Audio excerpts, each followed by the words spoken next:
Young queer leaders today, they are fearless.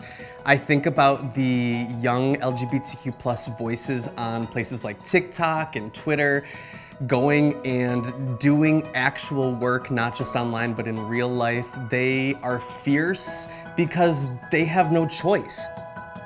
Something that motivates me to do this work is to be that leader that I wanted in my life as a youth, and to kind of see myself reflected in someone that I would like to see myself in. Young LGBTQ leaders are capable of anything. There's literally nothing that we cannot do. Being LGBTQ, existing and being out about who you are, is a political statement in this day and age.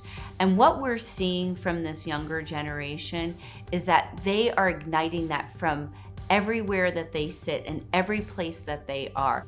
They're challenging the status quo. They're not taking anything for granted, and they're not allowing us to just rest on our laurels, to just celebrate these wins that we've had in the last 20 years. I think they look at the way the world is now and can see how it can improve. When I first started content creating, I initially kind of felt like, wow, this is a platform to connect. When I think about the queer leaders today, it's moved beyond just connecting. It's about organizing and realizing their power as a community and translating that into marches, demanding action with Congress, demanding change. I think that they also have more language and more education around LGBTQ folks and just general equity issues.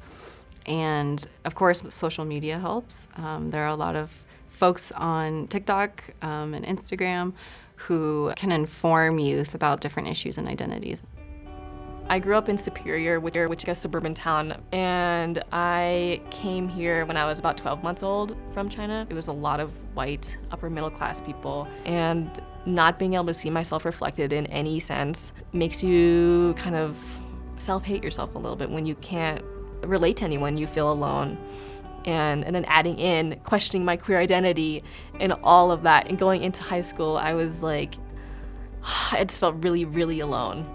All of the issues that other LGBTQ youth face in other parts of the country, they face here as well. And so, getting kicked out because you come out to your parents, having issues in school with bullying and harassment. There was a GSA, Gender and Sexuality Alliance, and I was really interested in that. It was really white. I didn't feel like those intersection pieces of being LGBTQ, and I could also bring my person of color identity.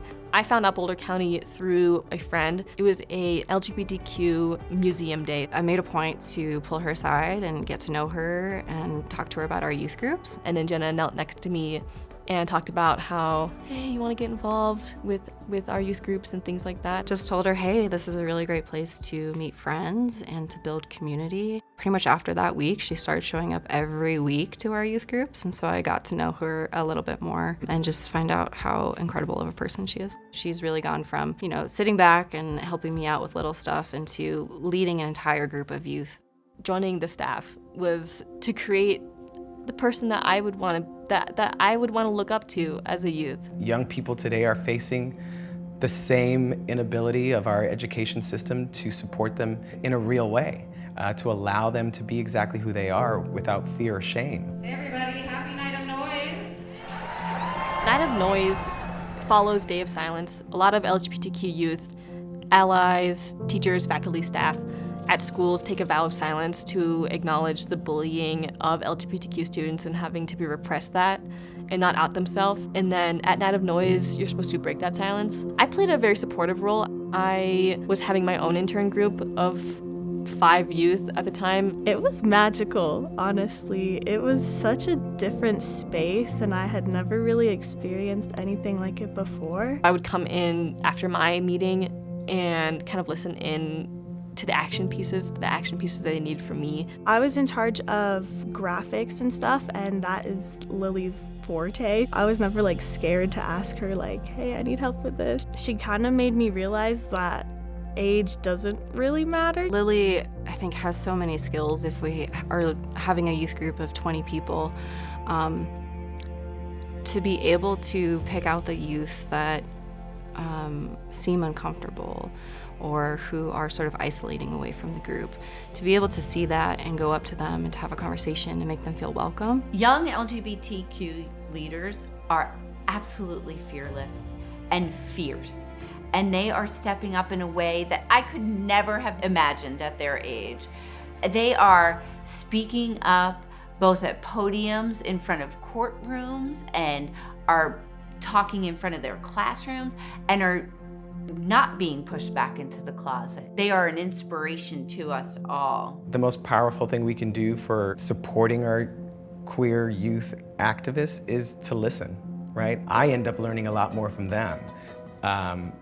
I get to learn about how things are different and how the changes that we've created have affected their lives. I would say leverage our positions of power and resources and equip them with the support of affirmation and acceptance, and talk about these different issues and really just let them lead the way. They have a much more intersectional approach. A message I would want to tell young LGBTQ plus leaders out there is there are so many people who will benefit from you not realizing your power. Whether it's your voting power, whether it's your money spending power, whether it's your ability to come together as a community and create change or demand change.